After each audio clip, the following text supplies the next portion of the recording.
Филозофија или философија, љубов или наклоност кон мудрост. Многу интересно дека она што го нарекуваме основа на сите науки или основа на целата цивилизација на некој начин е всушност опис на љубов или некаква наклоност. Мислам дека само за ова може да зборуваме едно 4 часа или цела подкаст сезона да направиме само за овие 4 реченици. А имаме една задача за неколку часа, 2 или 3, да ги опишеме сите 11 институти и како беа мултикултурните интердисциплинарни студии, меѓународните интердисциплинарни студии на филозофскиот факултет, и за оваа цел ќе ви помогнат сегашниот декан на филозофскиот факултет професор доктор Радко Дуев и студентот на Институтот за историја Дамјан Бужаровски. Ви благодарам за гостувањето. Благодарам за поканата. Дамјан е студент на економскиот и на филозофскиот факултет. Како е да си студент на два факултети? Да си студент на два факултети би рекол дека не е многу тешко, иако од страна некои студенти, колеги мои, другари ќе речете е страшно или не знам што. Битно е волјата и желбата да се има. Ако се има волја и желба, јас би рекол све се постигнува, има време за се, може и да се излегува, може и да се учи, така што веќе го завршив економскиот факултет, се запишав на постдипломски студии таму. Честитам. Благодариме. Така што и повторно не ми е да речам премногу напорно, може да се постигне све, имам време и за излегување и за на себе да си посветам време, буквално има за се. Така што ја би рекол дека и на секој би ми препорачал, ако има некаква желба друга покрај факултетот што го студира, да запише уште некој факултет, слободно нека се запише, бидејќи се постигнува ако имаат волја и желба да постигнат и да го учат тоа што го сакаат. Професоре, зошто е филозофијата основа на сите науки? Филозофијата е прва наука. Во почетокот, кога Аристотел зборува за наука, за филологија, тоа опфаќа терминот филозоф, љубител кон мудроста. Секако филозофијата со развојот на општествата и во низ историјата постепено се издвојувале сите оние науки од филозофијата. Денеска имам филологија како посебни наука за книжевност, полиња, наука за јазик, имаме социологија, психологија, историја, историографија, така што како што напомнавте, љубовта кон мудроста е почната во време кога писменоста и образованието била привилегија на ретките, на оние кои што може да се го приуштат, но со развојот на општеството, демократизацијата, образование достапно до сите, филозофијата станала едно широко поле со многу повеќе науки. Ние го задржавме старото име, оној германски систем филозофски факултет, иако да кажеме во светот веќе тоа име се заради брендот, тоа име се преведува. Денеска се, например, ако забележите сродните факултети во Германија, на англиски се преведуваат Faculty of Social Science and Humanities. Значи во превод ние сме веќе факултет за општествени и хуманистички науки, во кои што се содржат најголем дел од овие големи подрачја. А може ли и филозофија и философија? Тоа е една дилема, јас како класичен филолог. Проблемот е што најголем дел од нашите стари професори своето стручно усовршување го стекнувале во германските универзитети и во време кога ние градевме својата култура и наука, носејќи ја научната терминологија, бидејќи сметате кога филозофскиот факултет е основан 20-та, а за 46-та почнува за прв пат на македонски јазик, 85, некаде 90% неписмено население, значи, а да не зборуваме за научна терминологија, зашто терминологијата е носена како професорите си ја усвојувале во тие центри на Запад, сериозно го граделе универзитетот во тоа време нашите стари професори, и така е внесена и таа германска транскрипција на старогрчките и латинските термини, каде што с меѓу вокали е з. Од тука имате и кауза, не е само философија. Ние се трудевме да го вратиме на некој начин изговорот, но тоа е веќе 70 и некои години втемелен во правописот и во јазикот, така што останува, и логото на филозофскиот факултет имаше едновремена иницијатива да се смени, но веќе сите тие стари документи, печати се трнати со тој назив и речиси веќе не е возможно како назив, но кога зборуваме за филозофија како наука, се трудиме да го користиме она што би било според македонскиот правопис. Така. во ред. Би сакал, бидејќи наистина е тешко толку многу институти да ги објасниме целовито и мислам дека за секој институт помалку ќе чепнеме за да може колку е можно на идните студенти, односно идните бруцоши, сегашните матуранти да им ја доближиме суштината на филозофскиот факултет и мислам дека веќе одлично почнавме.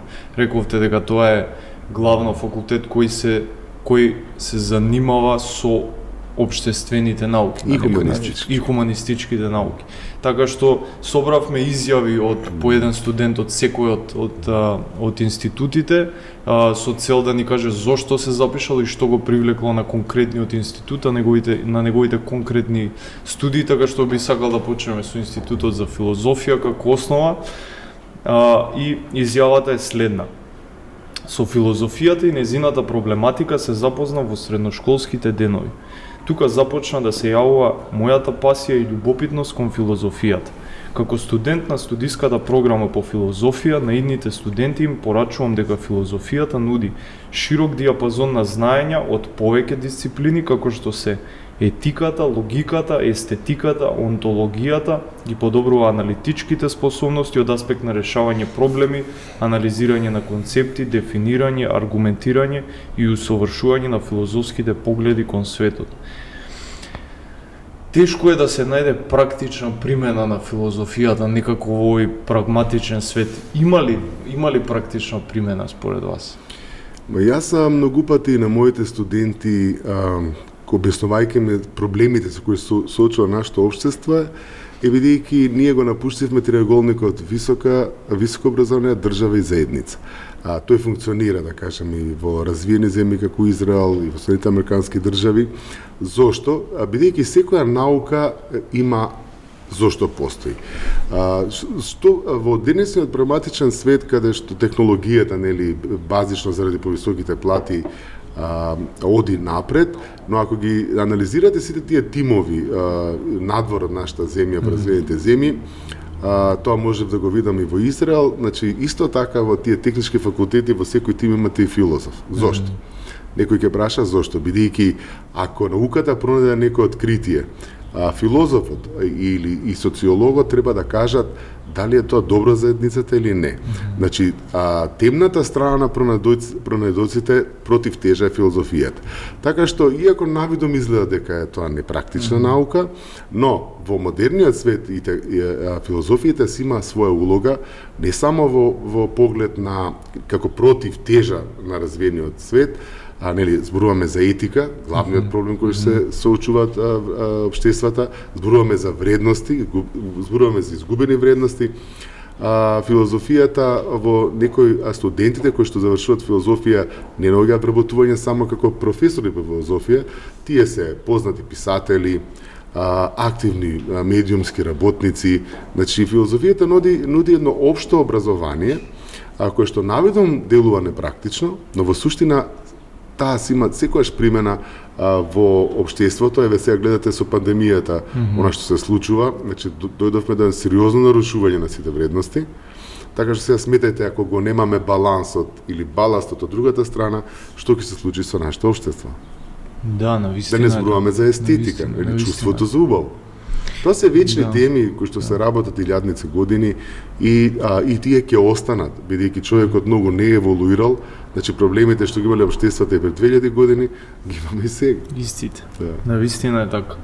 Некако да, тешко е, мислам, дека да се најде практична примена и придобивките се многу посуптилни. Се чини дека нема, да, но тоа си има практична примена. Многу посуптилни и се гледат на многу подолг рок. Навистина е така. Например, голем број од филозофските дела, да речеме, денес се преведени нормално. Ако не на македонски или на соседниот српски или на бугарски, сигурно се преведени на англиски, но предпоставувам дека нема шанси филозофијата, па и не само филозофијата, туку и религијата да се изучуваат малку подлабински, доколку не се знаат оние јазици на кои е напишано, како старогрчки, латински или средновековен германски. И со тоа е практично целта и на класичните студии, зарем не? Па, значи, класични студии се нарекуваат во основа, нели, класична филологија, во почетокот филолошкиот факултет бил дел од филозофскиот факултет, па 70-тите се одвоја како посебен правен субјект.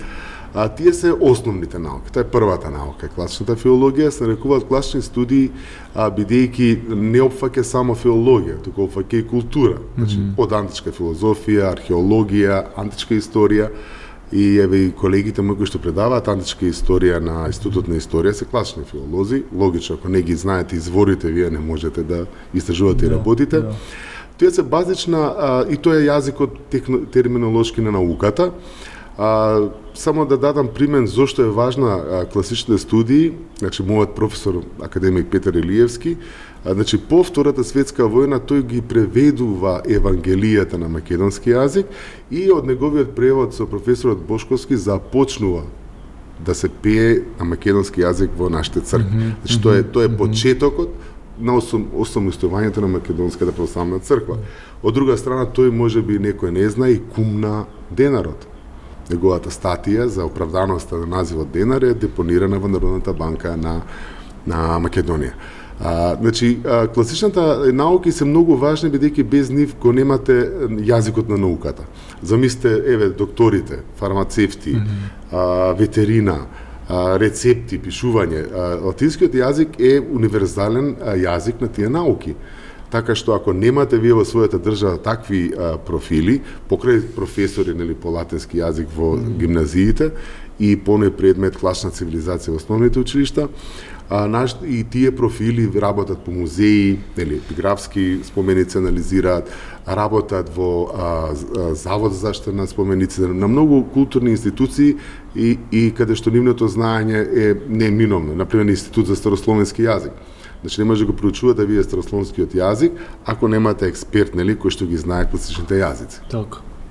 Значи тоа е на некој начин вака, ако можам да си го поврзам со мојот секојдневен живот, да речеме, гледаме еден тренд на доближување на медицината до обичниот човек и тоа се најчесто стручњаци од таа област, професори на големи медицински факултети на Стенфорд, например, од Америка, кои одлучува да си направат YouTube канал и на приемчив начин медицинските факти да ги доближат до целокупната популација на некој начин, за да им помогнат да имаат поубав, поздрав живот, подобро да вежбаат, например, и слично. Така што на некој начин можам да го поврзам ова со тоа што многу често забораваме кое ни е потеклото и каква ни е генезата, дали се работи за македонскиот народ, за македонската држава, и класичните филолози се оние кои можат да го премостат тој јаз, да го поврзат минатото и случувањата од минатото со денешницата, веројатно.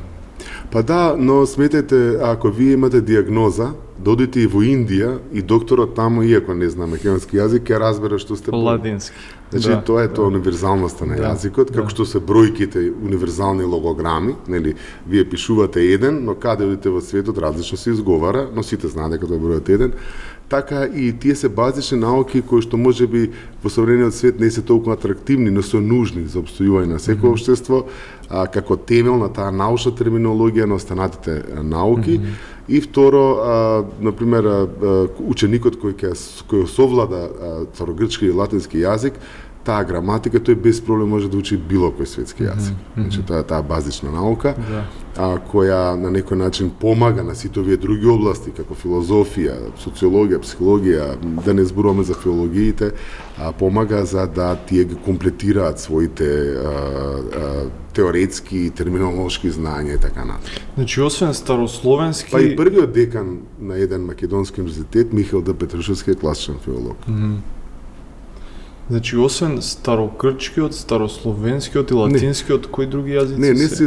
Јазиците се изучуваат старогрчки и латински, добро, но самата програма е комплексна, значи се излучува и книжевност, се излучува и култура, се излучува и византологија како посебен смер, како одел, се мисли на византиски грчки, на византска книжевност се изучува, значи на некој начин се поврзува и оној среден век кој неодамна те знае и Дамјан, порано многу една голема празнина имавме, никогаш не разбрав зошто, но бидејќи сме ние дел од таа византска култура, така што во последно време последните 10 години веќе интензивно и во нашата земја, не само од класичните филолози, туку и од колегите од историја и од колегите од филозофија започнуваме посериозно, нели, приближување на не приближување, што ние сме дел од таа култура. Би сакал да ја прочитам и изјавата на колешката од Институтот за класични студии. Колега е? Добро. Проштевај, колега. Зошто класични студии? Студирајќи на овој институт е како да отворате древно и скапоцено ковчеже. Првично се стекнувате со многу ретка и специфична умешност, да преведувате од старогрчки и латински јазик на македонски. А впрочем, античката и средновековната книжевност е толку пространа и раскошна, што потребата за такви преведувачи во Македонија е навистина нужна. Понатаму, секој влюбеник во античка и средновековна философија, уметност, историја, археологија и религија може токму на овој институт да се стекне со посакуваните знаења од тие области. Повеќето различни студиски програми и модули навистина го расшируваат диапазонот на избор и ја конкретизираат афилиацијата на секој студент. Тука автоматски се поврзува и археологијата, зарем не? Па и археологија и историја, ја би рекол, бидејќи Так. и двете науки не би можеле да опстојат без тие јазици, да речеме, од аспект на анализа на изворите, еве за еден античар во историја мора да ги знае старогрчки и латински, исто и за среден век.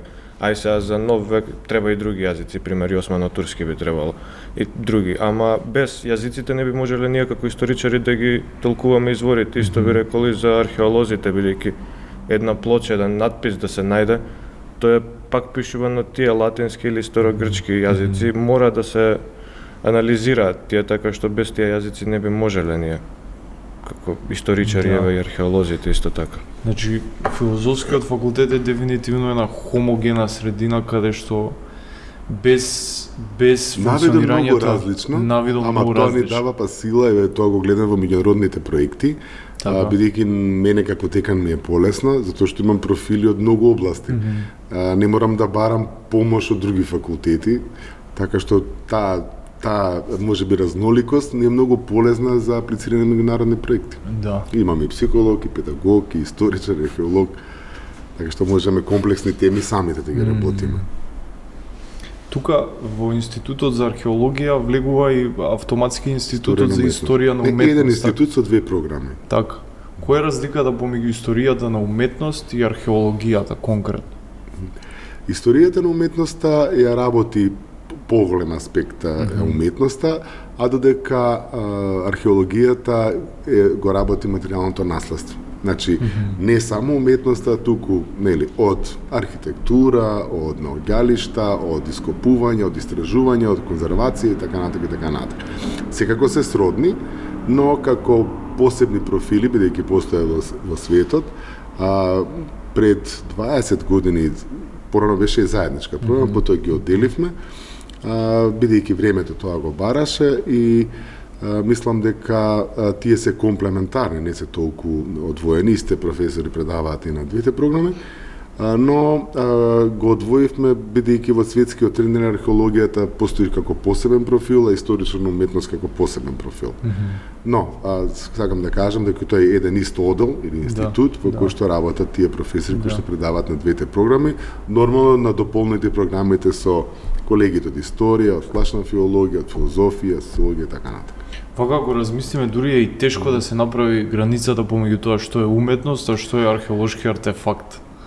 Точно, но гледате што се случува сега со подемот на, бидејќи изгубивме индустрија, со подемот на културниот туризам, јас како декан добивам преку лето безброј писма од директорите на музеите, кои што поради големиот наплив на странци имаат потреба од кустоси. И сега ние ја запоставивме културата без 30 години и сега нема кадар, нели? Кој тие студенти да ги води, кој да ги пречека во музеите, падна интересот, нели, знаеме, заради последните и демографски и други настани кои се случија во општеството и особено по пандемијата, но ете колку тие се потребни, постепено ќе открие самото општество. Од друга страна, ние изобилуваме со материјално богатство. Сите сте имале можност да посетите некој на ѓалиште во Европа. Значи, Македонија може, јас верувам, да живее како една Словенија само од културен туризам и од културен менеджмент. И затоа од оваа година веќе и Министерството за образование стипендира студирање, заедно со Министерството за култура, на студенти кои што ќе изберат да студираат историја на уметност и археологија, зашто се соочија со голем дефицит таков кадар. Како се заменуваат луѓето, како си одат во пензија по старите наши колеги, од друга страна немаме подмладок. Ни остана уште еден конзерватор. А најважно, например, за заштита на сите, целото тоа наше огромно културно богатство е конзервација. Дори размислуваме во тој дел нешто постдипломски, имавме контакт со Универзитетот Хумболт во Берлин, да направиме нешто, бидејќи ќе останеме без конзерватори, тогаш залудно е што е да се открие, што да направиме ако тоа не се заштити и не се направи како што треба, така ќе пропадне. Толку огромно поле е тоа за истражување. Мислам, јас не бев запознаем преку една пријателка, успеав да прочитам еден труд на Никос Чаусидис, професорот, и ми се отвори комплетно нова сфера на разбирање на нештата. Воопшто немав свест дека некој се бави со таа работа, дека толку длабински ги истражува и ги проучува нештата кои се оставени од старите цивилизации, што тие значат за нашето денешно разбирање за нив. Така што едно огромно поле, навистина, што би било ако би посветиле малку повеќе внимание и средства, и ете да речеме и Министерството за образование веќе посветува материјални средства за поттикнување на тие студии, така што и платите за големија со колективниот договор на вработените Министерство за култура, што мислам дека веќе не се како во минатото кога беа на некој начин деградирани во општеството. Така. И мислам дека сега малку се подобрува состојбата за да се јави интерес кај младите, нели, кај идните студенти за проучување на таква наука. А каква е состојбата со археолошките ископувања? Дали имаме активна работа? Слушавме сега скоро за оној археолошки локалитет во Битолско кој беше уништуван заради ископување на јаглен. Така што каква е состојбата според вас на Состојбата во последните години е, може да кажам, нели, како би дошло тоа, нулта точка. Заради економската криза и пандемијата, државата нема средства, но затоа ние како факултет се свесни дека не може да дојдеме до големи средства од државата, затоа се свртиме кон меѓународни проекти и донаторски средби, на кои што започнавме да обезбедуваме средства како што е сега за Била Зора, каде што почнавме и ќе продолжиме интензивно да се работи со средства кои што не се од државата, туку се од локалната самоуправа. Државата помогна при конзервирање, ги префали средствата музејот во Штип како надлежен, и благодариме и за таа помош, но се ориентиравме кон меѓународни проекти за да обезбедиме средства за да можеме да ги интензивираме археолошките истражувања. Имаме многу што да се истражува. За жал, во изминатото голем дел од тие истражувања беа запрени заради недостаток на финансии. Голем дел од тоа наше културно богатство беше изнесено без траги, исчезна, но како факултет сега преземавме сериозни кампањи, каде дел од колегите, нашите студенти, со нашите регионални размени Белград, Загреб, универзитетите Сарајево и Ниш, ќе отвараме и летни школи по системот како, нели, во Грција. Знаете, во Крит искупува цел свет. Таму имате америчка школа, француска школа, данска школа, кои што преку лето ги носат студентите, што е атрактивно за студентите, нели?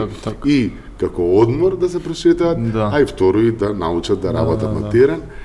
Ќе мораме да се свртиме на сличен начин за да обезбедиме финансии да ги интензивираме археолошките искупувања, кои што, ете, нашата земја е преполна, изобилува, значи, знаете што колку нешта има за истражување, но треба да се работи и на инфраструктурата, каде и да патувате вие на некој ново ѓалиште, таму имате, нели, паркинг, пат, тоалет, вода, инфраструктура, каде се одморите, се напиете кафе. Во тој дел ќе morаме и и државните институти да сработуваат за да на некој начин сето тоа што ние ќе го пронајдеме и објавиме во научните списанија да биде достапно за сите граѓани не само во нашата земја, туку и пошироко во регионот, да може да ги видат. Еве Кокино, знаете, ни е една од втора обсерваторија во светот. Ние сме носеле и студенти и професори, но од друга страна нема каде да се заврти еден автобус, нема тоалет, нема инфраструктура. И затоа ќе покренатме на таква кампања и морам да кажам дека сум задоволен од кампањата, не само што нашите студенти ќе бидат присутни таму, туку што ги разбудивме и дел од локалните самоуправи, од градоначалниците, кои што ја сватија нашиот апел и сега еве од март можеме и вас да поканеме, ќе почнеме посериозно да работиме. За почеток била Зора, таа е многу важна, бидејќи е втора престолнина на Балканот. Хомер ги спомнува во класна филологија, археологија. Така. Хомер ги спомнува во второто пење како сојузници на тројанците, а замислете тоа е прво книжевно дело. И ги спомнува пајонците и длабокострујниот Вардар, нели? Кралот Пирајхме, кога немате ни антички македонци име, кога немате ни Хелени, немате Хелас, немате ништо. Значи ги спомнува како сојузници на тројанците, кога во првото книжевно дело, нели, Виктор Игор рекол сите книги на светот да изгорат, а да остане само Илијада и Стариот Завет, светот нема многу да изгуби. Но не мислите како сака да потенцира важноста на тие дела. Сега гледате нашата територија која што е ексклузивно врзана за Македонија, значи не е ни во Грција, мал дел е само во Бугарија, се наоѓа тука. Сега на тој план ние речиси со децении ништо не правиме. Но се надевам дека еве лани започнавме еден нов почеток и нашите студенти, тоа и главна цел е да бидат вклучени нашите студенти, но не само од археологија, исторна уметност, ќе го прошириме и на сите оние кои што работат антика. Навистина е интересен концепт за летните школи. И зошто не би можело и тоа да функционира кај нас? Само одржливи летни школи. Ние како факултет организиравме неколку летни школи и се покажа како многу успешни проекти. Прво, зашто не трошиме собствени средства, кои што се помалку ги имаме, а второ, се прави интеграција на студенти од разни земји, нели, од регионот, професори од разни држави, значи не само што ќе научат студентите и професионалци од школите и ќе добијат кредити, туку се запознават и колегите, нели, оној социјален дел меѓу студентите. Утре ден тие ќе бидат носители од своите држави, знаете, контактите ги разменуваат. Се вмрежуваат. Така што со тие летни школи вклучно и ние се вмрежуваме со останатите земји и со останатите високообразовни институции во регионот.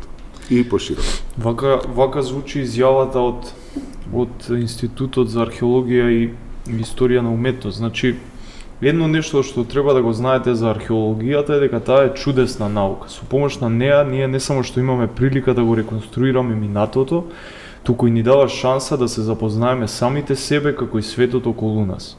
Мене од секогаш ме водела желбата за знаење, да го осознаам нашето потекло и се запознаам подобро со човекот и природата.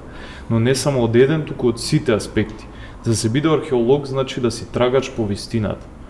Тоа значи дека сето знаење со кое се стекнуваш преку проверени извори, факти и осознанија до кои самиот доаѓаш, ги користиш за да придонесеш нешто повеќе за самата историја и познавањето на човекот. За мене лично чувството да дојдам до едно такво откритие е незаменливо.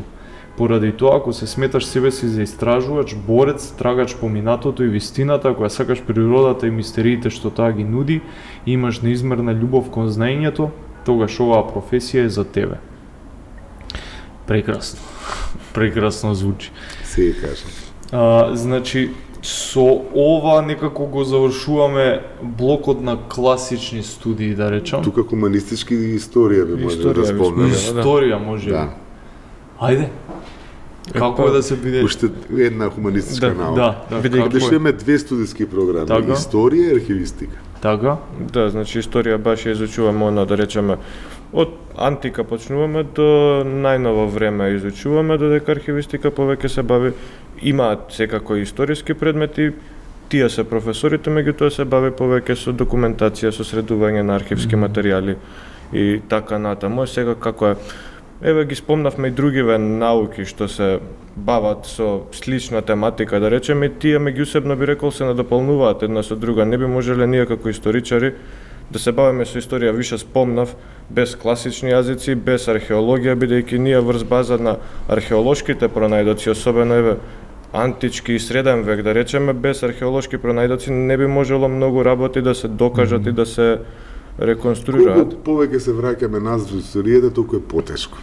Да. Така што еве таа, да речеме, и спојка на еден начин на филозофски факултет што се прави помеѓу овие науки, кои што се дури изучуваме некои од предметите, пример како воведат во археологија и ние го изучуваме како предмет. Сега гледам по новата програма ќе се изучуваат и класичните јазици, ги има како изборни предмети старогрчки и латински.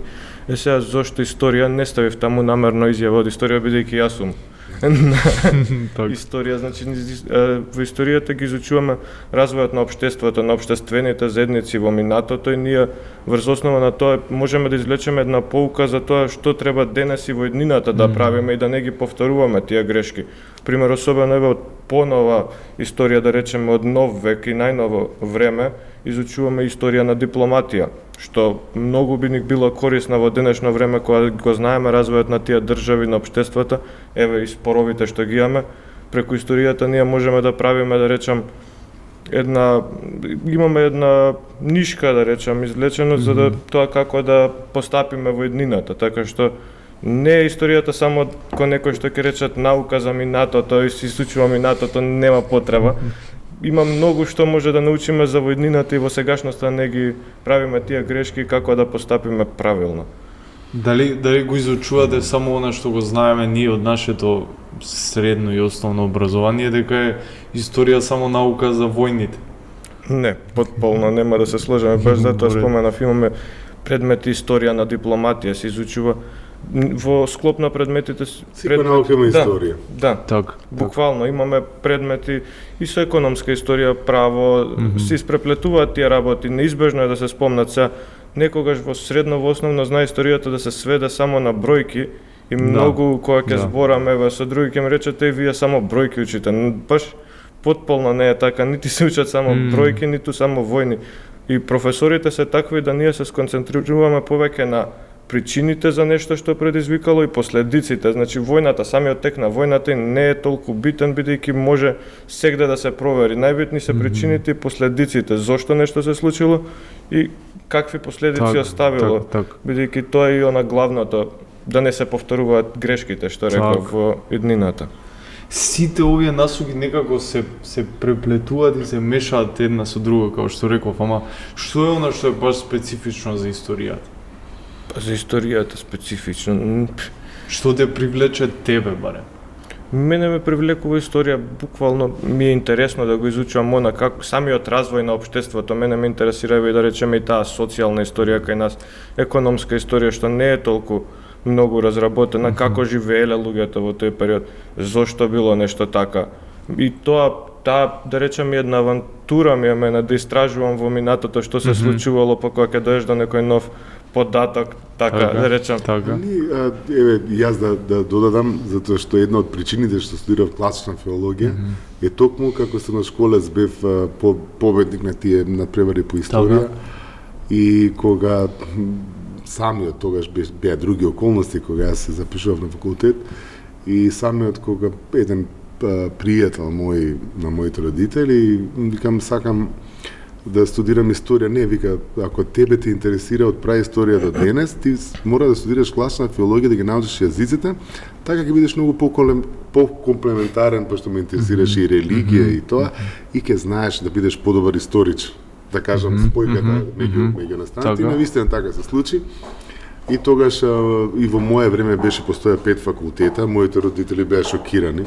Нели, постоеше само медицински, правен, економски, машински и безбедносни, и војна академија во тоа време. И моите родители беа шокирани, нели, како демек. И тој ми еден исто така мој професор од средно училиште од Јосип Брз гимназијата велеше, слушај, она што го учиш го со љубов, а каде ќе стигнеш ќе видиш според тоа.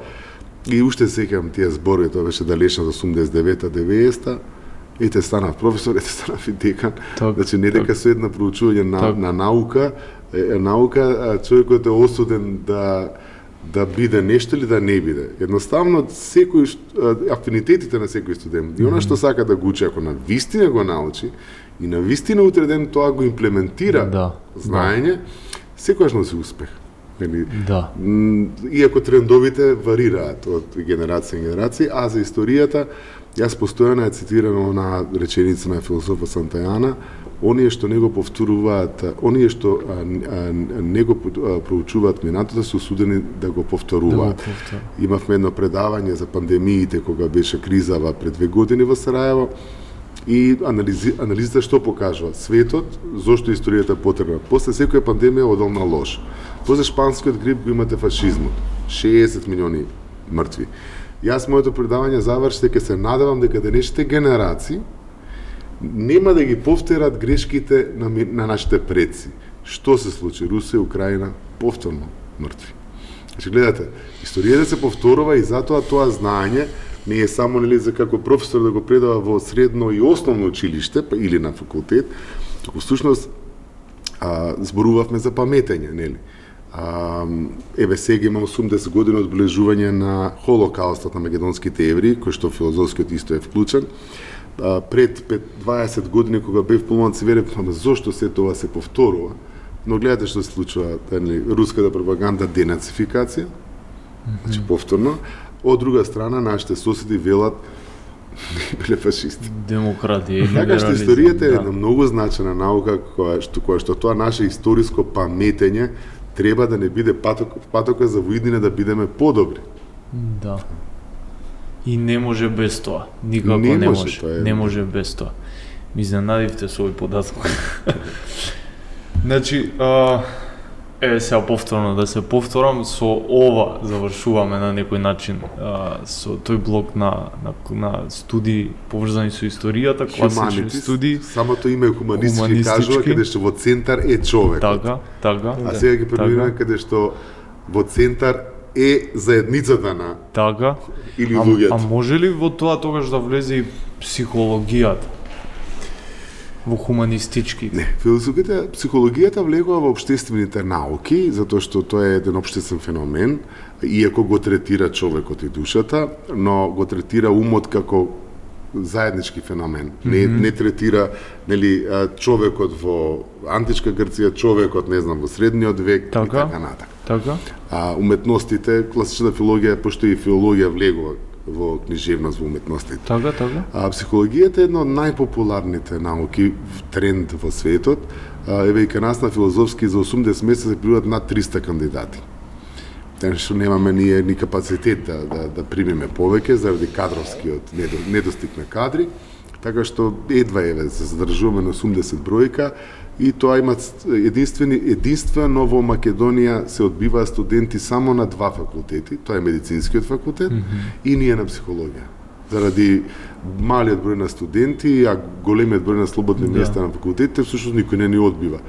Да кажеме, еве и на Финки имате 1200 места, се 1100 се запишуваат. Значи не се елиминираат кандидатите и на другите факултети не издржаваат. Но психологијата е еден феномен во кој што во последните години заради самиот брз развој и улогата на човекот како единка во тоа општество наметнува отуѓување, сите овие нови процеси, па особено гледате нарушување на менталното здравје за време на пандемијата, па сега дополнително стрес, инфлација и така натака. Е во голем подем. Желбата на младите да истражуваат психологијата е многу зголемена, не само ради потребата на општеството, туку и од друга страна верувам дека и тие млади сакаат и сами на себе на некој начин да си помогнат, да ги саватат сите овие потреси, сите овие промени, сите овие тешкоти, знаете, толку брзо се развива општеството, гледате сега па дојава на бомби, па деца надвор од училиште. Така што психологијата е една од науките која што на некој начин овој начин на живот ја прави мошто популарна.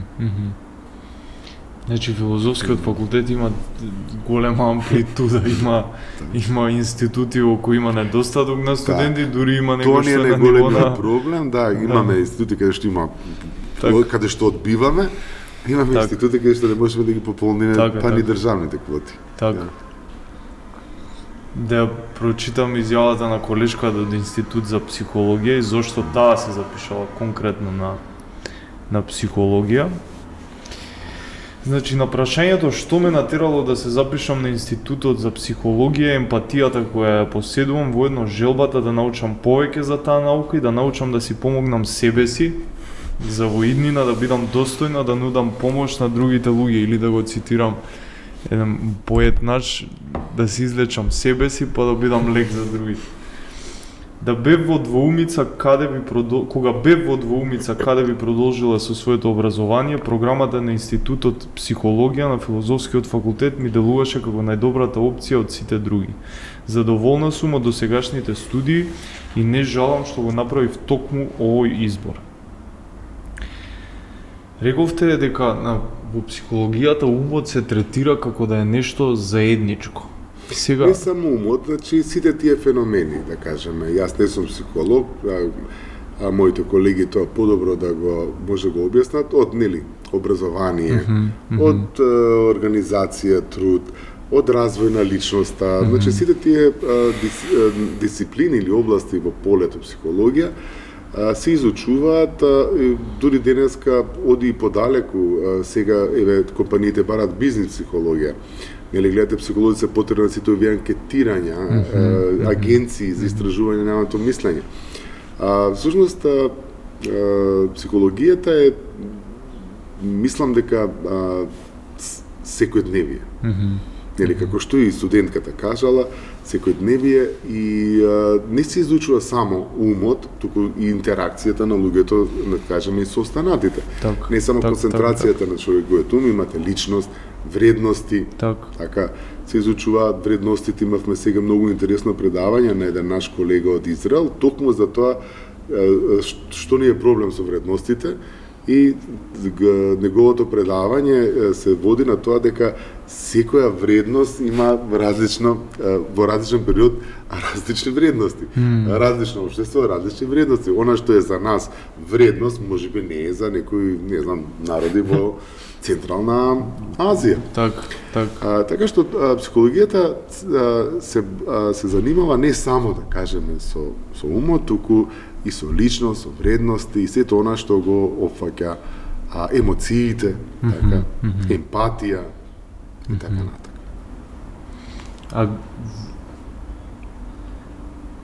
Мислам, добро, не соодветно прашање која е разликата помеѓу психологијата и социологијата, но мислам дека социологијата е некако произлезена од таа потреба да се објасни психологијата на групата, на социјалната група, да речем. Може би не би рекол така, иако може така делува. Социологијата е издвоена и психологијата се издвоени од филозофијата. Во минатото под филозофија влегувале сите овие дисциплини кои што еве сега ќе ги зборуваме. Социологијата е исто така во светските рамки, трендовски, нешто послаба од филозофијата, најмногу ради овие сега демографии и промени, истражување, методологија на научно истражување, овие модерни емпириски истражувања кои се приснени сега се одиме статистички и така натака, е исто така можда е популарна, иако не е голем интерес за студирање, но е една наука без која општеството не може. Социологијата на некој начин го изучува општеството како целина. Да кажеме, медиуми, социјални медиуми, мобинг, проблеми, тие се блиски, значи кога зборуваме психологија, социологија, па и социјална работа и така натака, тие се сите многу блиски, можеби некојаш ќе ви е тешко да направите да ги разграничите, тие се комплементарни, иако се посебни науки во светот, но општеството, особено ако ги читате мислењата на социолозите, обично ги прашуваат за сите некои проблеми во општеството. Не зборуваме за човекот како човек, туку генерално за заедницата како општество. Да. Многу сме зборувале, например, често имате социологија на религија, социологија на образование, социологија на култура. Исто така имате и филозофија на религија, филозофија на култура и филозофија на образование. Тоа сме зборувале често, например, во средно со мојот класен, колку е потребна социологијата во сите аспекти буквално, значи дизајнирање на паркови, дизајнирање на градска инфраструктура, на некои урбана поголеми социологија, Да, социологија на село. Значи како се однесува групата, како се однесува социјалната група? Па јас кои се? тука би додал, значи имав среќа и како декан и како продекан, филозофски факултет има и Институтот за социологија една долга традиција на соработа со Јагелонскиот универзитет во Краков, филозофскиот факултет и та моделот за социологија некаде 40 некои години и тројца колеги кои што постојано доаѓаат во Македонија, тие своите докторати ги правеле во Западна Македонија, во Жупа, центар, каде што феномен им биле македонците муслимани, нели? Така. Имате нели од една страна нели религијата го одредува и етникумот, Така. иако се тие македонци, но самиот нели ислам, но обичаите се христијански и стари. Така што нив им било интересно да го видат тој спој меѓу двете религии, Да. преточени во едно словенско население, нели, но од друга страна кој што попримило или сака да биде нели турско или албанско и така натака, имаме два докторати. Јас се сеќавам сум имал можност да ги носам во тој крај и двајцата професори Марија Незгода и Марија Нечес перфектно зборуваат македонски. На вистина. Бидејќи ги престувале тука долго. Така што гледате социологијата занимава нели и со антропологија, значи не е само оној дел така што го спомнавме како општество. Така што за секој што студира социологија има едно широко поле да истражува од не знам од медиуми до еве, нели обреди, верувања и така натака и така натака. Многу интересно. Многу интересно. Па и статистички тоа да го анализира, да докаже дали Колегата од Институт за филозофија вели, од Институт за социологија вели дека би ја препорачал социологијата како научна дисциплина која, според него, најмногу помага за осознавање и разбирање на светот. Социолошката перспектива дава најопширна и сеопфатна перспектива на секој аспект од општествениот и животот воопшто. Многу интересно. Дамјан, искрено, колкава разлика може да направи добар наставник или професор од лош наставник за разбирањето и сваќањето и општо перцепцијата на еден предмет?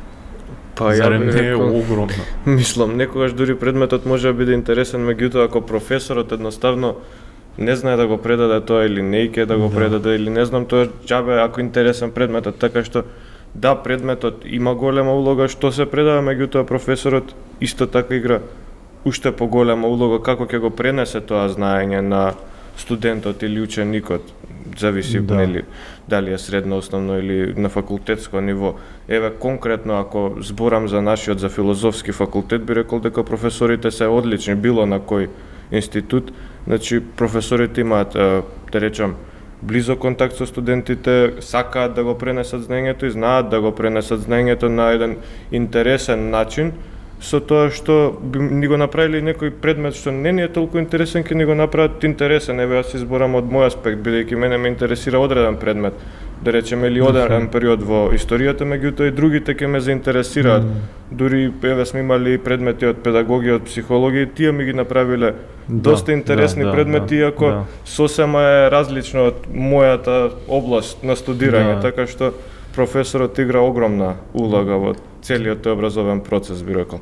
Дури најинтересно е нешто што мислиш дека си викаш, кај ми е сега овој предмет во програма, кај ми го ставили, доаѓаш и е професорот е прекрасен, одличен, активен на предавањата, знае да ти ја долови суштината и одеднаш тој ти стана омилен предмет од цел семестар. Да. Така што ова ми е некако мене најомилениот институт, да речам, малку ќе бидам пристрасен, бидејќи кај нас некако се запоставува вредноста која имаат педагозите. Тоа е Институтот за педагогија, мислам, кога велат иднината им припаѓа на младите, на некој начин сваќаме дека педагозите се вајари на иднината. Педагогијата е за мене една од најважните аспекти општо. Особено е видливо особено е видлив нејзиниот недостаток кај нас. На кој начин филозофскиот факултет ги спрема идните педагози? Значи, морам да кажам, плејада професори, педагогија е еден од најстарите оддели на Филозофскиот факултет, а особено бил значаен по војната 46-та, кога, како што споменав, од 85 до 90% од населението било неписмено, и во оние интервјуи што ги правевме со старите професори, значи тогаш државата едноставно некој сакал да студира математика, биологија нема, тоа ќе студираш педагогија, бидејќи без училишта не можеш да се развиваш, не можеш да дојдеш до технички науки. А зошто е важна педагогијата, образованието? Ние долго време како држава 30 години талкаме и не свативме дека столбот на државата е образованието. Значи, тоа што неколку пати јас го напоменувам во моите интервјуа, кога зборуваме бизнис фактор, за жал ние не можеме да раѓаме инженери. Ние не можеме да раѓаме доктори. Значи, тоа мора да помине се процес предучилишно образование, кој што се изучува на Институтот за педагогија, воспитувачи за во градинки, основно образование, буквари, оделенски наставници, па поминуваме на предметната настава каде што влегуваат другите студиски програми, историја, да кажеме, класична биологија, филозофија, социологија, така натака, психологија, па да изберете факултет, после средно училиште, па некаде најрано, на 22-3 години, здравје, да добиете дури после сето тоа. Така што, иако ние сега тоа го позаборавивме, нашите предци биле сериозно свесни во 46-та година за тоа што значи таа педагогија. Па дури во до нарушувањето на односите со Бугарија, професор Георги Делчев држале предавања во Софија, во Пиринска Македонија, во оној дел каде што живееле тоаш македонци, се додека не се после смртта на Георги Димитров, тоа комплетно оди во друга насока. Така. Значи нема држава без образование. И нашите професори биле вклучени во сите овие стратегии и реформи во минатото. Но за жал е што гледате во сите тие комбинации образованието се става на крај. Бидејќи нема бизнис фактор, видли веднаш. Кога се крати буџетот, први се крати образование и култура, би требало да е обратно, во кризни времења, но секако се нормално економијата има други законитости, а ние како општествени и хунички науки имаме други законитости. Но можноста која што студентите добиваат на Институтот за педагогија тоа е да утре ден бидат професионално се занимаваат со образованието.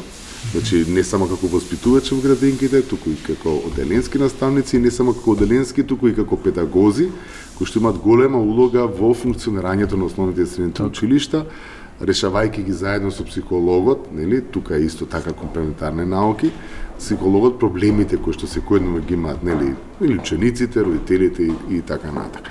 Сега воведовме програма андрагогија, значи го следиме светскиот тренд, учење за возрастни, бидејќи како што напоменав, светот многу брзо се менува и гледате особено во техничките науки, ако сте студирале некоја техничка наука 30 години, кои ќе видиме сега овие технологии, така што луѓето мора постојано да учат, може би потребата во општеството да биде за една професија, значи луѓе кои што знаеле една професија, само да кажам пример, порано имаше цели компании графички центри, каде кога се печатеше со олово, сега тие веќе се исчезнат.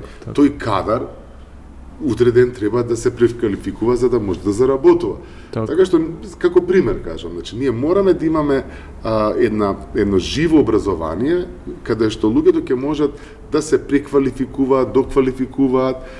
Особено важно е што Филозофскиот факултет издава лиценца за наставници, кој што е при Институтот за педагогија, со вклучување на колегите од психологија, и значи на некој начин тие го носат товарот на оние кои што одлучуваат дали некој ќе биде добар наставник, може да биде наставник или да не биде наставник. Буквално. Кога го спремавме, например, тој со Дамјан зборувавме, не ни беше јасно која е разликата помеѓу педагошкиот факултет, што си функционира како засебен факултет, и Институтот за педагогија на Филозофскиот факултет. Па мора да напоменам дека педагошкиот факултет бил при Филозофскиот факултет, подосна одвоен од нас.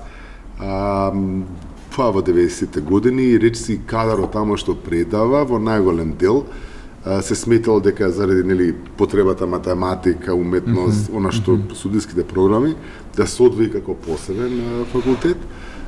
Голем дел од професорите своето образование го стекнале кај нас. Да. Генерално во почетокот дел од професорите и преминале на тој факултет и така натака. Значи разликата е што педагогот, значи педагошките факултети создаваат нели воспитувачи и оделенски наставници, додека кај нас ние создаваме не само воспитувачи и оделенски, и туку развиваме педагогията како наука во нај аспект, нели педагог, менеджмент на образование, одиме малку подалеку во тој дел во развојот на образованието. Так. Тука сигурно со истиот институт е некако поврзан и работата на институтот за специјална едукација. Да, сега имаме една друга специјална педагогија, да кажеме, Така. неусловно, која институтот е еден од помладите на филозофскиот факултет, нормално со развој на времето и обштествата. Тоа особено важно, важна студиска програма за која што има исто така голем интерес. Сега со овие, да кажеме, порано специјални училишта, сега со стратегијата за инклузија, нели, за целосна инклузија, за лични асистенти и така натака, се покажа дека модерното време ги зголеми бројките на лица со попреченост. Така што сите општества во светот се очуваат со зголем број на такви лица, во кои нашите студенти, нашите колеги се клучни, бидејќи сите овие лица со попреченост и нивните семејства имаат големи проблеми.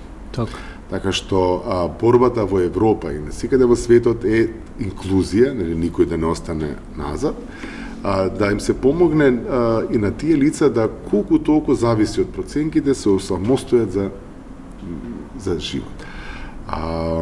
Значи педагогија за лица со попреченост. И морам да кажам дека тие студенти се многу барани, значи многу градоначалници ми се јавуваат, дури не можеме да постигнеме. Навистина. Да, не можеме да постигнеме, потоа еве во последно време отвараат и приватни центри каде што работат нели со разни нели попречености, не знам, од говорни проблеми до аутизам, до дислексија. И ние сме како факултет, јас инициирав како дека направивме и фонд за дислексија кој што стои на нашата Moodle платформа. И на некој начин сме активни во сите овие полиња, бидејќи и тоа е едно големо подрачје. Значи лица попреченост не опфаќа само еден сегмент, има многу сегменти и лица, и се настојуваме колку толку со нашите обуки и доквалификации, па и на луѓе кои што не студирале специјална едукација, да им дадеме некакви знања, компетенции за да можат на своите работни места да се справат со предизвиците. Сега знаете, започнат тој процес, имаме инклузија во средно образование, инклузија во основно образование, во граденки, и морам да кажам дека се мощно барани, и дури и кога бараме, веќе нема студенти дипломирани кои што не работат. За жал, модерното време го зголеми бројот и на такви лица. Мислам не само кај нас, во многу општества. Да, тоа е општо. Не, мислам една многу благородна професија, би рекол. Тоа се хумани професии. Јас велам, студиските програми на филозофскиот факултет се хумани професии. Нормално, како што вели, па и нашата професија професор, и тоа е латинско име, кое што значи човек кој што проповеда и исповеда, значи тоа е нешто титул како на ранг на архиепископ, тоа е нешто свето, значи света мисија. А сега во последно време со оваа динамика некако го изгубивме нашето значење. Сега сме кога сме електричари, не знам, и бравари, но како што велат моите колеги во Америка, вели нашата ние немаме џоб работа. Ние имаме vacation, позив. Значи, ниеден професор во светот не е екстремно богат, единствено ако не најде некој пронедок, да кажеме, во природните науки, па се патентира, но генерално професорите во светот се повеќе почитувани, отколку што имаат некоја материјална сатисфакција и се посебен слој во општеството. Да. Единствено во Финска, каде што наставници се трети по плата.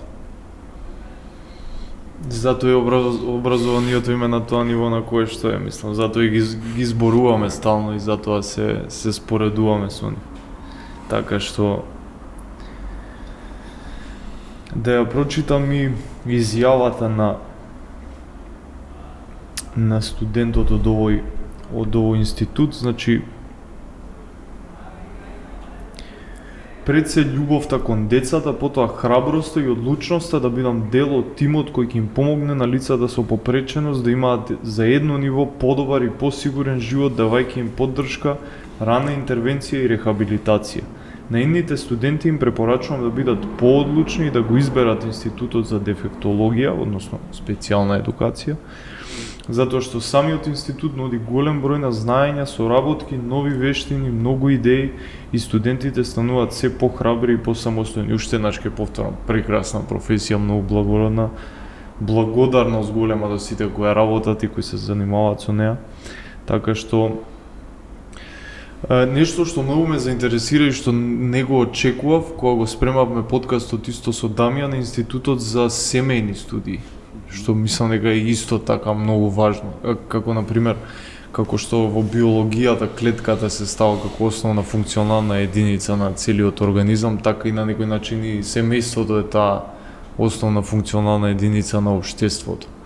Дали Институтот за семејни студии го изучува само структурата на семејството, проблемите или нешто повеќе од тоа? Најмладиот институт на филозофскиот факултет, кој минатата година мислам одбележа 5 години од постоењето.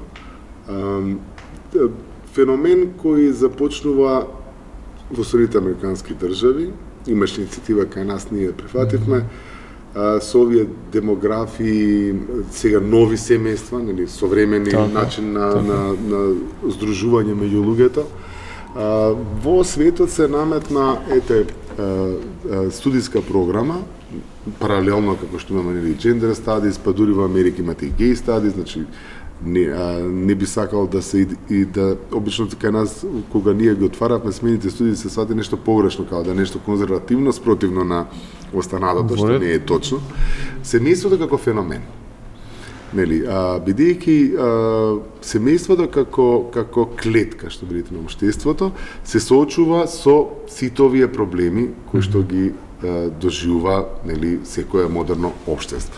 Целта беше да се опфатат изучување на, значи, од семено право и да содадеме на пример семејна педагогија дури до економија на семејството, нели сите она што се очуваме, значи проблемите кои што се очуваат семејствата на еден научен начин и се формиран мултидисциплинарен профил, бидејќи таму имате социјална работа, педагогија, социологија, психологија, имаме дури историја на семејство, значи имаме 6-7 полиња кои се вклучени во студиската програма, да од сите тие области кои издвоиме семејството и да создадеме профил кој што ќе може да работи токму во тие, нели, советувалишта, доматичари и така натака.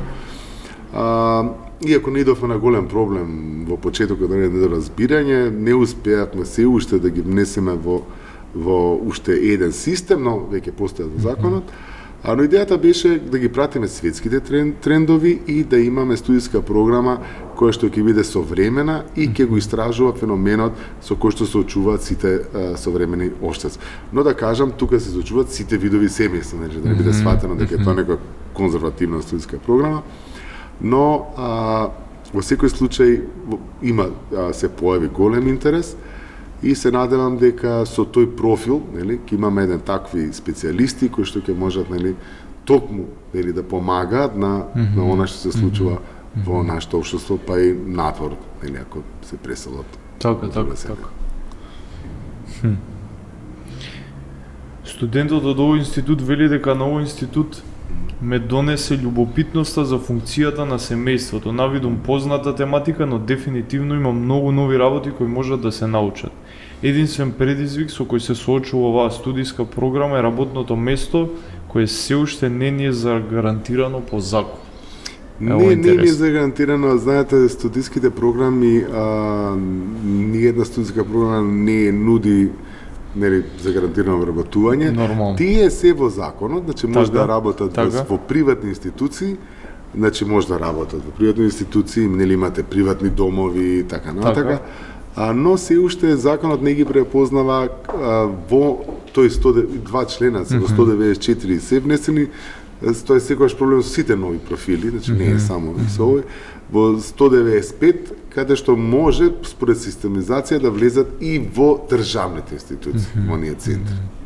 Така. Сега не остана уште тоа, преговараме со Министерството за социјална политика, се надам дека ќе го решиме и тоа, да им дадеме една комплетна можност. Значи сега имаат половична можност, а вака, например, кога би се сменил, би се додале во тој член 195, во Закон за социјална заштита би можеле да имаат, нели, равноправно можност со сите други профили кои се спомнати во тие закон.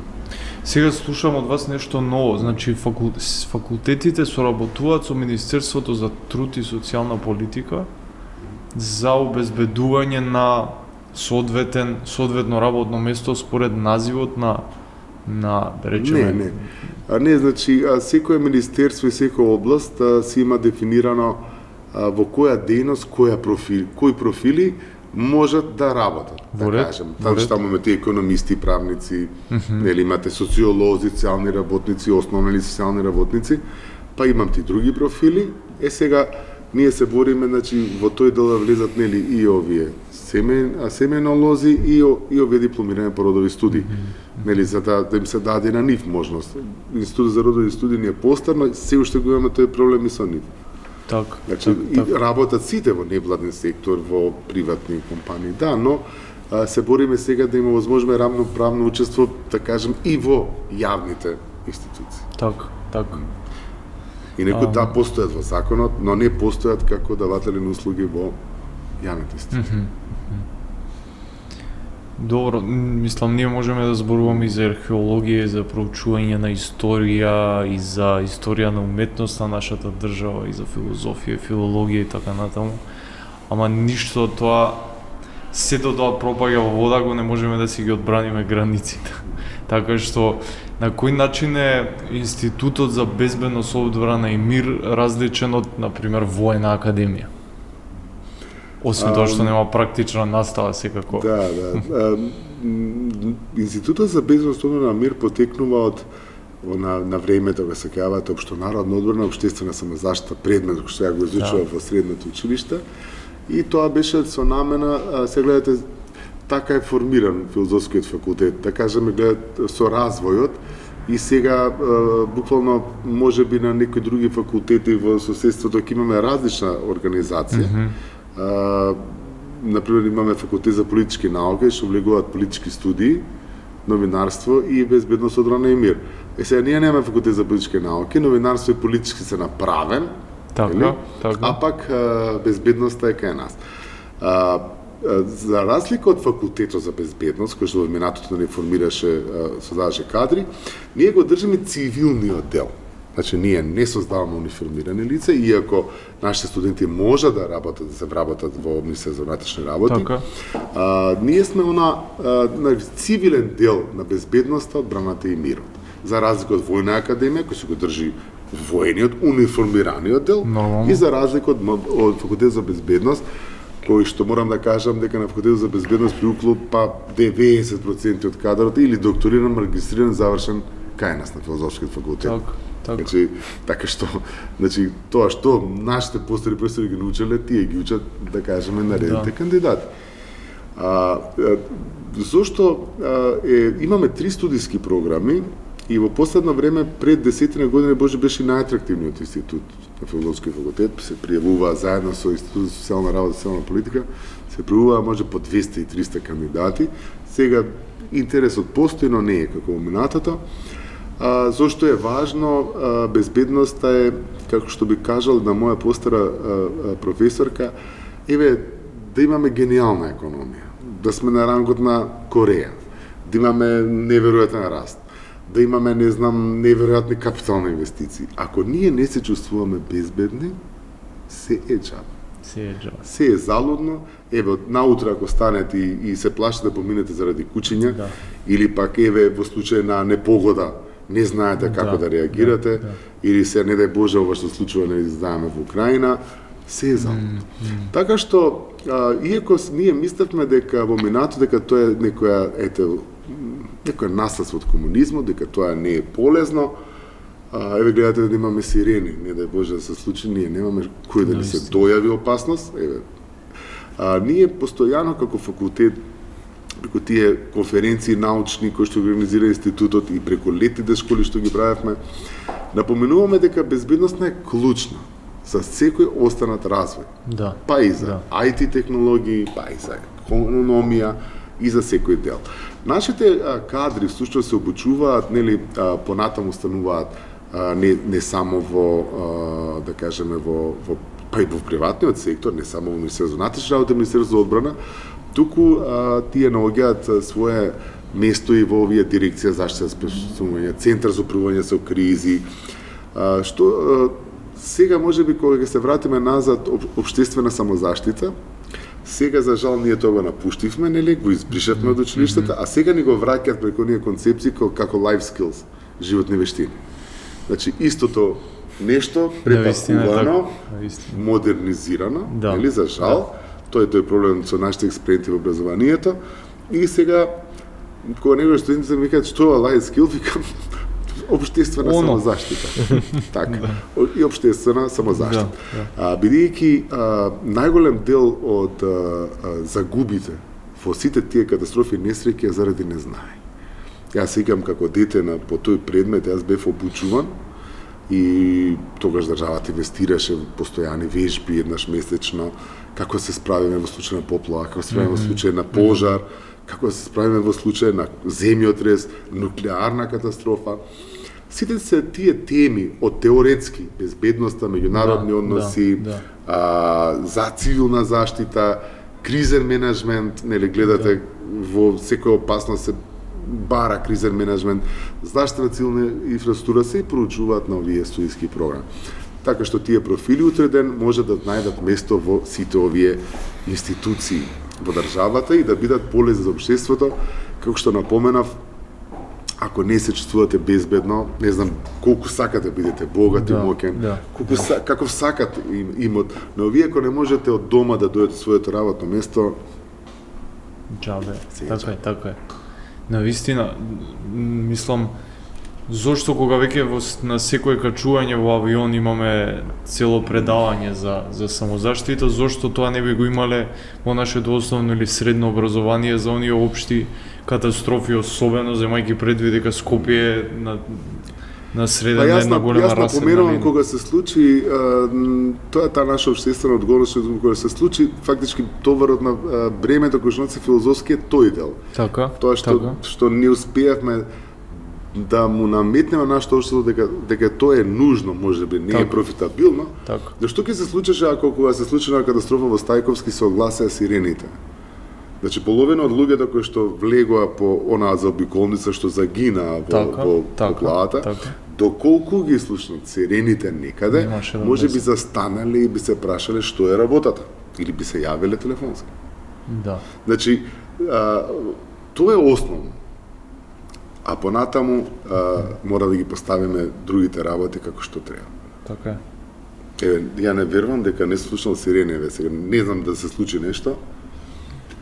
Нема, не сум слушнал. Да. Нема, тоа е некако како ние тие наши кадри кои што ги учиме филозофска, тоа е нивната мисија. Значи тој мора кога ќе се вработи во тие институции да всушност што го научи на факултет да мора да го примени. Сега колку ќе ги слушаат понатаму зависи од други институции. Да, тоа што велите со сирените, тоа е како некој далечно минат, некоја студена војна, па спремни сме, тоа само што сме го слушали. Тоа не е само за војна, тоа е за опасност. Така е. Значи, алармот е, тревогата е опасност. Нели? Не мора да значи дека е само војна. Да најдам само изјавата од овој институт. Еве. Мојата инспирација за запишување на Институтот за безбедност, одбрана и мир произлезе од желба за помагање и заштита на оние кои не можат да се заштитат себе си или не знаат. Сметам дека ние како студенти на БОМ сме оние кои ќе им пружат рака на луѓето кога им е најтешко. Веројатно и за воспоставување на некаков мир е важно да се разберат и другите култури, нивното функционирање. Веројатно со тоа се занимава и мултикултурните интердисциплинарни студии, или можеби е нешто друго? Ова идеја започна од еден проект Темпус, кој што моите колеги го водеа, за меѓународни односи, разрешување конфликти, заедно со Универзитетот во Гетеборг, Универзитетот Штул во Тетово, Државен универзитет во Тетово и како земја каде што имаме повеќе култури, да се направи студиска програма за втор циклус, всушност за меѓународни културни студии, кој што во превод е да не биде толку збунувачки, тоа за Обединетите нации значи мисионери, обучени мисионери. И потоа ние развивме програма и за трет циклус. За жал, како се во општеството наше, кога заврши проектот, другите се откажа, но ние се продолживме да се реакредитираме за втор циклус, за трет циклус. За жал, колегите од Гетеборг имаме се уште вклучено, но нашите парични средства не можеме да, за разлика од дивните примања во Шведска, не можеме да ги компензираме. Сега ни олесни ова интеркомуникација со овие платформи, па така се, бидејќи нема трошоци, можеме поубаво да соработуваат со нас. И решивме да отвориме за прв циклус студии. Зошто ќе кажам? Бидејќи светот е глобален. Веќе европските држави, како што моите колеги нарекуваат, имаме нови европјани. Значи, сега во Германија не е Германија од Втората светска војна. Значи, во Германија имате нема што нема. Да кажеме култури, нации, религии. И најголем дел кој се соочуваат тие општества е како да ги вклопат сите тие култури во еден систем. И затоа овие меѓународни културни студии станаа тренд во светот. Звањето е политолог, политиколог, и плюс и култура, бидејќи да учите само политички науки е веќе недоволно. Значи, ние зборуваме, веќе немате етнички чисти држави. Значи, вие имате еден глобален свет, мултикултура. За жал, некои се убедуваат да го спречат тој процес, што јас лично верувам дека не може, но вас ви требаат експерти кои ќе можат да придонесат на општеството како да се надминат тие мостови и како сите овие култури да се стават во еден компактен систем. Тоа ние бевме на неколку проекти во Австрија, тоа може да го видиме во Германија, во една Франција. Например, бевме сега на проект со Швајцарија, каде што во градинки имате 25 деца од 25 различни нации, но никој не знае германски во Цирих. И сега учителката се мачи. Учителката се обидува тие 25 деца, значи од различни, кои што нивните родители се физички работници, значи нема тој време, сабота, недела да работи со него. И таа се мачи, како да обяснам, и со видео приказ, и со графички, и со ова, да не само да им ја објасни лекцијата, туку и да успее да го научат германскиот јазик. Така. Да го научат. Фактички тој проблем со овој процес кој што е незапирлив, колку и да сакаме да признаеме, не признаеме, гледате, значи стана светот едно село, може да плаќате во Кина со вашата кредитна картичка, може да студирате во Америка, може да патувате, да доаѓа, да работите било каде, може од дома да работите, не знам, 10.000 километри од дома. Значи, тоа наметна една потреба и за кадар кој што ќе биде корисен на државата, не само за Министерство на дворешни работи, туку генерално и како профил политолог за интеркултурни студии, бидејќи ние сме мултикултурна земја, но верувајте дека за можеби 10-20 години ќе стане уште повеќе. Апсолутно. Така што со тоа што се соочуваат европските општества ради нашиот пат на наталитет, миграциите, тоа е неизмерен, незапирлив процес. Така што таа студиска програма нуди едно друго ниво, во кој се вклучени речиси цел филозофски факултет. Дури јас предавам таму, мултикултура, па да не претерам, ама колегиумот брои негде околу 36 професори. Навистина. По еден предмет, сите, значи всушност нема, мислам, одел кој што не е застапан. Навистина интердисциплинарно. Да, но тука ни беше желбата првин и да создадеме една заедничка мултидисциплинарна програма по терк на западните земји, но и од друга страна да тие профили бидат корисни за нашето општество. Така. Во време кога затоа стана многу популарно ова, да кажем, ова изучување, ги имате во целиот регион, тие центри за интеркултурни студии, ги имате во цел регион, во цел свет, бидејќи на вистина општествата се соочуваат со големи проблеми. Знаете, ние сега се уште имаме еден проблем меѓу 6-7 нации, но со една иста култура. Ама замислете сега, кога бевме во Швајцарија, имате дете од Тибет, од Африка, од Азија, од Виетнам, од Хрватска, од Словачка, значи 25 од Албанија, од Косово, од Македонија. И сега тоа е многу интересно, нели, како Бенетон да го гледате, но е голем проблем за општеството како да ги интегрира во системот. А како што сваќаме дека човечкиот ресурс е најважен за едно општество, ние сега го гледаме, преспавме 20 години, сега гледаме што значи да немате луѓе за работа. Тие тоа не го пропуштаат. Тие гледат на секој начин да го задржат човечки ресурс, да го адаптираат во системот, да создадат вредности, значи да му ги пренесат вредностите на неговото општество и тој утреден со тие вредности да биде добар граѓанин на тоа општество и што ќе придонесе тоа општество. Така. Значи, вели, на кратко се што ти треба за подобро да го разбереш светот и неговото функционирање, МИС е за љубопитните, за оние кои покажуваат интерес за повеќе области, политика, право, развој, економија, глобализација, мир, меѓународни односи. Интердисциплинарноста е она што го прави овој смер поразличен од сите останати. Тоа е она што го прави овој смер многу пожив и подинамичен. МИС нуди да ги разбереш работите од секој аспект, да, буквално, по бројот на професори, наистина интердисциплинарно. Сигурно и историјата поврзана со овие два институти, иако не се и двата институти, ама особено со Институтот за безбедност, одбрана и мир.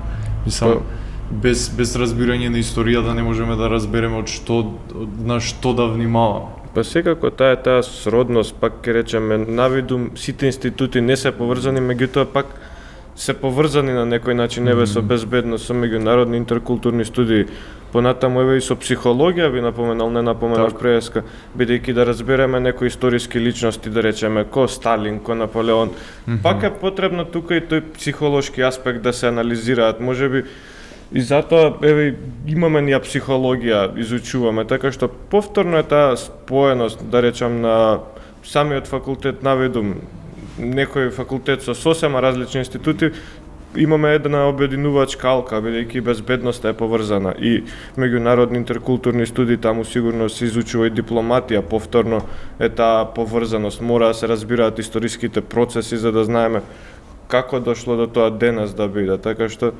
еве таа поврзаност, дури имаше и една конференција, знам МИС организираа лани за дипломатија. И сега мене ми текна како студентско собрание, како председател на студентското собрание, викам зашто да не прерасне таа конференција во традиционална за дипломатија, меѓутоа да се вклучат и другите институти, историја, можеме и безбедност, и социологија, и психологија, од различни аспекти, повторно може ние за дипломатија да говориме и да таа конференција да послужи баш како една обединувачка алка на овие институти од различни аспекти, да направиме анализа, пример дали ќе се одбере еден настан или не знам, уште ние во процес на размислување, меѓутоа ете во тој аспект размислуваме. Што друго работи вашето факултетско студентско собрание? Па значи, еве како собрание, јас од оваа година сум председател више неколку месеци, повеќе сакам да го ставам аспектот на научна работа, и меѓутоа и на други акции. Малку е тешко, знаете, од короната и све, да речам, се загуби таа дружба, студентите се научија некако повеќе на онлайн настава и малце е тешко сега да се заживее тој студентски живот. Меѓутоа пред се сакам, сепак сме филозофски факултет, сакам пред се на научна работа да го сконцентрираме, еве таа МИТ конференција што ја организираме веќе 2 години поред, минатата година не се одржа. Сакам да прерасне во една традиционална конференција, бидејќи повторно учествуваат студенти од сите институти, може и од надворот, факултетот и од универзитетот и од други универзитети, да, учествуваат, па дури да прерасне би било убаво во една меѓународна конференција, бидејќи баш на таквите конференции се разменуваат мислења, ставови, многу може да се научи, особено еве ние сме факултет со различни институти, така што имаме меѓусебно надополнување и се учат многу работи. Сакаме еве научни работилници, како се пишуваат научни трудови и слично, меѓутоа Не треба да забораваме, правиме хуманитарни акции, еколошки акции, се сконцентрируваме на тие работи, но пред се сакам на науката, бидејќи сме сепак сме факултет, мислам, филозофски, кој што треба да се бави и со тој дел, со научната работа. Така, исто еден од поважните институти кои признавам ќе го заборавив, и тоа е само мој недостаток, а тоа е социјалната работа. Имав една другарка која студираше на овој институт и таа е исто една од тие благородни професии кои би ги ставил на врвот на професиите во општеството, и тоа е заштитување на оние маргинализирани заедници. Мислам, можеме ли да се наречеме воопшто цивилизација ако ги отфрлиме оние кои имале, например, нарушени семени состојби или слично кои ги превенираат да учествуваат во општеството на, да речеме, на успешен начин. Што поточно вака се изучува на Институтот за социјална работа? Па јас би тргнал кога имате Министерство за труд и социјална политика, видите дека за секоја држава колку е значена социјалната работа и особено значена социјалната политика. Нема општество кое што не се грижи за своите ранливи категории на граѓани, значи сиромаштија, глад, нели на светско ниво, тоа се постојани истражувања, имате нели ден на сиромаштијата, ден на значи профилите кои што ги ги создава Филозофскиот факултет се всушност против тежа, пак ќе кажам, сето она лошо што се случува во општеството. Знаете дека во овој општествен систем многу луѓе не може да го најдат своето место, така што социјалната политика во секоја држава е еден клучен фактор за, пак ќе го поврземе, за безбедноста и за мирот на граѓаните, бидејќи во спротивно, нели, сите тие девијации и проблеми можат да доведат до нели големи проблеми за секој општество, нели од домовите за деца без родители, до центрите за социјална заштита, социјална помош, до да кажеме до како оние давателни социјални услуги за како што напомнам за клучните проблеми кои што ги имаат семејствата и општеството. Еден значаен сегмент дури во западните земји и секоја компанија има социјален работник.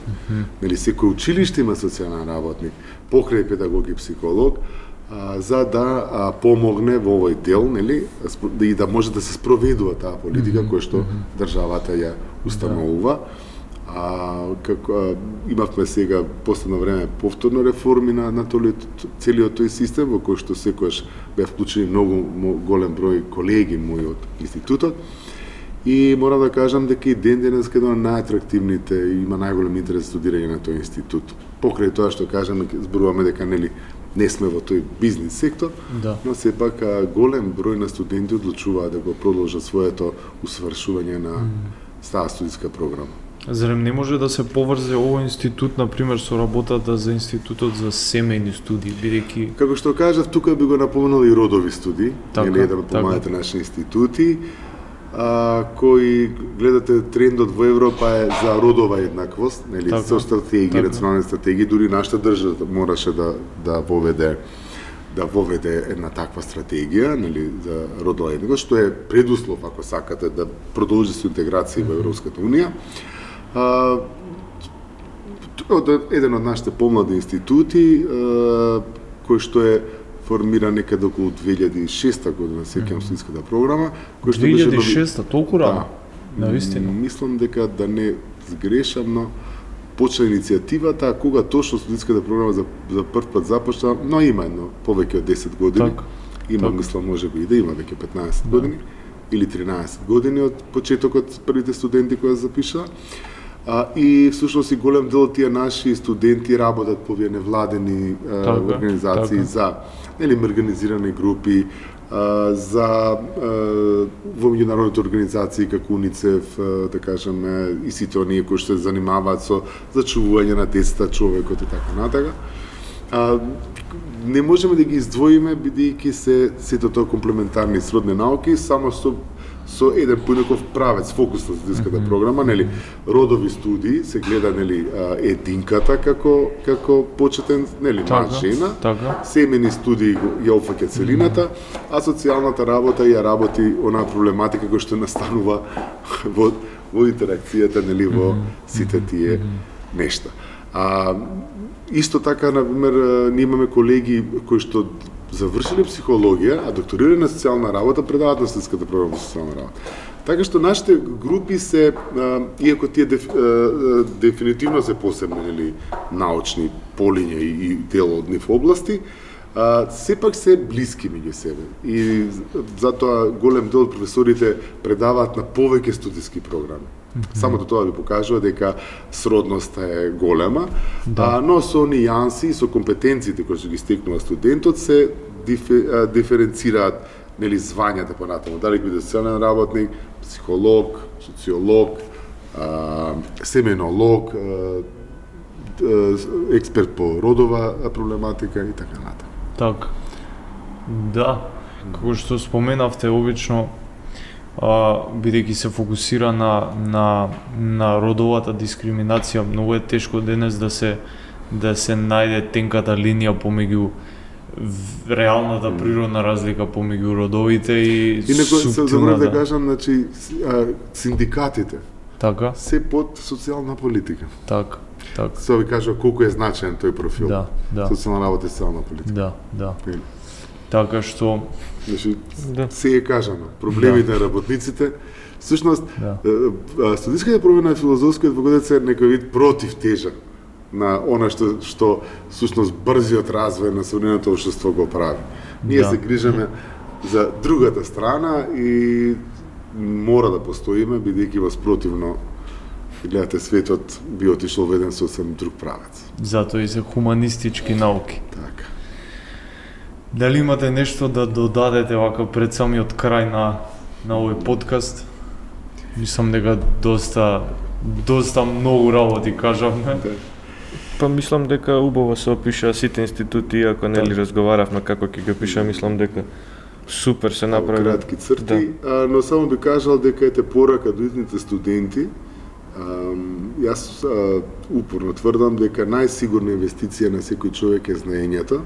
Нели, тоа го кажал уште Сократ, па после Сенека го парафразира, Sapientia Solmentis. Но, зошто? Бидејќи тоа што секој млад човек кога инвестира во знаење, тоа е нешто што додека е жив ќе го носи со себе. Сето друго е минливо, нели? Имот, автомобил, го имате, го немате, но знаењето е и секогаш да всушност да не ја следат модата, туку всушност да учи тоа што навистина го сака. Бидејќи ако го учи тоа што навистина го сака, секогаш резултатите ќе дојдат. Така. Јас знам дека трендот е едно. Јас знам дека сега младите, нели, зборуваат за високи плати, за некои други интереси владеат меѓу нив, но пак да кажам дека ако си го стекне млад човек, си го следи афинитетот, дека тоа го учи со љубов, резултатите секогаш ќе дојдат. Тоа е мојата порака до идните генерации и она што можеби го изгубивме во минатото, но пак ќе повторам, знаењето е она основно кој што секој човек што треба да тежне, бидејќи без знаење ние нема да бидеме ни функционални во општеството, ниту ќе можеме да одговориме на сите предизвици кои што ги носат новите времиња. Се надевам дека бев добар гостин, пробавме колку што е можно подобро да ги опфатиме ова широко поле на најтешката задача за вас, другите луѓе полесно. Може би природно-математичкиот. Да. Ви благодарам исто така за темелните објаснувања, за времето, за гостувањето и се надевам дека ова ќе привлече студенти кои имаат афинитет кон општествените науки. Ви благодарам навистина. Благодариме на поканата.